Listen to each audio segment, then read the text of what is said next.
Hello, welcome back. എല്ലാവർക്കും സുഖം തന്നെയല്ലേ? ഇപ്പോൾ കുറച്ച് ദിവസമായി വീഡിയോസൊക്കെ എടുക്കുന്നുണ്ട്, ഫുള്ളാ ഫോണിൽ കിടക്കുന്നേ ഉള്ളൂ, ഒന്നും എഡിറ്റ് ചെയ്ത് ഇടാൻ പറ്റില്ല. അപ്പോൾ ഇന്നെടുത്ത വീഡിയോ ആദ്യമായിട്ടാണ് കേട്ടോ, ഞാൻ ഇന്നെടുത്ത വീഡിയോ അന്ന് തന്നെ എഡിറ്റ് ചെയ്തിടുന്നത്. അപ്പോൾ എന്താണ് ഞങ്ങൾ പരിപാടി എന്ന് മനസ്സിലായല്ലോ. ഇത് ശരിക്കും ഒരു കണ്ണാടി മിറർ ഉണ്ടല്ലോ, നമ്മൾ ഫേസ് നോക്കുന്ന മിറർ, അത് പൊട്ടിയതാണ്. മിറർ തന്നെ പൊട്ടിയതല്ല കേട്ടോ, എൻ്റെ കുഞ്ഞുകുട്ടൻ താഴോട്ട് പൊട്ടിച്ചതാണ്. പക്ഷേ നല്ല ആർട്ടിസ്റ്റിക്കായിട്ടാണ് പൊട്ടിച്ചത്. പിന്നെ കുറച്ച് പീസസൊക്കെ അല്ലാതെ പൊട്ടിച്ച് എടുത്തിട്ടുണ്ട് ഇതിന് വേണ്ടിയിട്ട്. ഇപ്പോൾ ഞങ്ങൾ ചെയ്തതെന്ന് വെച്ചാൽ ആ ഫ്രെയിം എടുത്തിട്ട് അത് ശരിക്കും അതിൻ്റെ ബാക്ക്ഗ്രൗണ്ടിൽ ഞങ്ങൾ ഒട്ടിച്ചിരിക്കുന്നത് ശരിക്കും 3 പീസ് പേപ്പറാണ് കേട്ടോ. 3 പീസ് പേപ്പർ അത് പെയിൻറ്റ് ചെയ്തതിന് ശേഷം ഒരുമിച്ച് ചേർത്ത് വെച്ച് ഒട്ടിച്ചിരിക്കുകയാണ്. അതിൻ്റെ പുറത്താണ് ഞങ്ങൾ മിറേഴ്സ് ഒട്ടിക്കുന്നത്. പിന്നെ കുറച്ച് പീസസ് ഞങ്ങൾ അല്ലാതെ പൊട്ടിച്ച് എടുത്തിട്ടുണ്ട് ഇപ്പോൾ ഇതിങ്ങനെ ചെയ്യാനായിട്ട്. അപ്പോൾ ഇതിനെങ്ങനെ നമുക്ക് യൂസ് ചെയ്യാമെന്നുള്ളതാണ് ഞാൻ നോക്കിയത്. അപ്പോൾ എന്തെങ്കിലും രീതിയിൽ അതിനെ ഉപയോഗിക്കാം.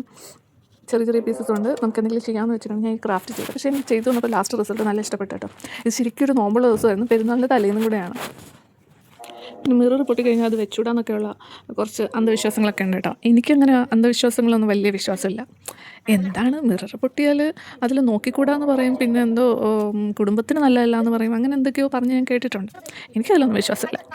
അപ്പോൾ അതിന് നമ്മൾ വെറുതെ കളയേണ്ട കാര്യമില്ലല്ലോ. അപ്പോൾ നമുക്ക് അത് യൂസ് ചെയ്യാം. പിന്നെ പെരുന്നാളിൻ്റെ തലേന്നാണെന്ന് പറഞ്ഞല്ലോ, പെരുന്നാളിൻ്റെ തലേന്നാണ് എന്ത് ചെയ്യാൻ വേണ്ടി മൂഡ് തോന്നി, ഇങ്ങനെയുള്ള കാര്യങ്ങളൊക്കെ ചെയ്യാൻ വേണ്ടിയിട്ട് നമുക്ക് മനസ്സുകൊണ്ടൊന്നും തോന്നണം. മനസ്സുകൊണ്ട് തോന്നിക്കഴിഞ്ഞാൽ ഒരു ക്രിയേറ്റീവ് മോഡിലെത്തും. ക്രിയേറ്റീവ് മോഡിലെത്തിക്കഴിഞ്ഞാൽ നമുക്കത് പെട്ടെന്ന് ചെയ്യാൻ പറ്റും. അപ്പോൾ നോമ്പ് തുറക്കാനുള്ള ഫുഡ് പോലും ഉണ്ടാക്കിയിട്ടില്ല, ആ സമയത്താണ് ഇരുന്ന് ഇത് ചെയ്തത്.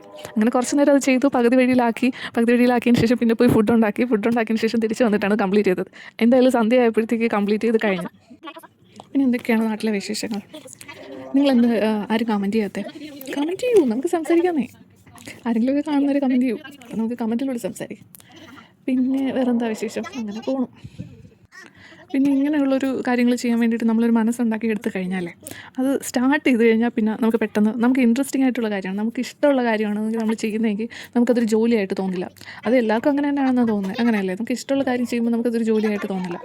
പക്ഷേ ഇഷ്ടമുള്ള കാര്യം അല്ലാത്തത് നമ്മൾ കഷ്ടപ്പെട്ട് ചെയ്ത് കഴിഞ്ഞാൽ അതിനൊരു സാറ്റിസ്ഫാക്ഷൻ തോന്നത്തില്ല, അതിൽ നിന്നൊരു നമുക്കൊരു എനർജി കിട്ടത്തില്ല, അങ്ങനെയൊക്കെയുള്ള ഒരു കാര്യമുണ്ട്. എങ്ങനെയുണ്ട് ലാസ്റ്റ് റിസൾട്ട്? നിങ്ങൾക്ക് ഇഷ്ടപ്പെട്ടുവാണെങ്കിൽ കമൻറ്റ് ചെയ്യണം, ലൈക്ക് ചെയ്യണം, ചാനൽ സബ്സ്ക്രൈബും കൂടി ചെയ്യണേ. Okay, thank you, by.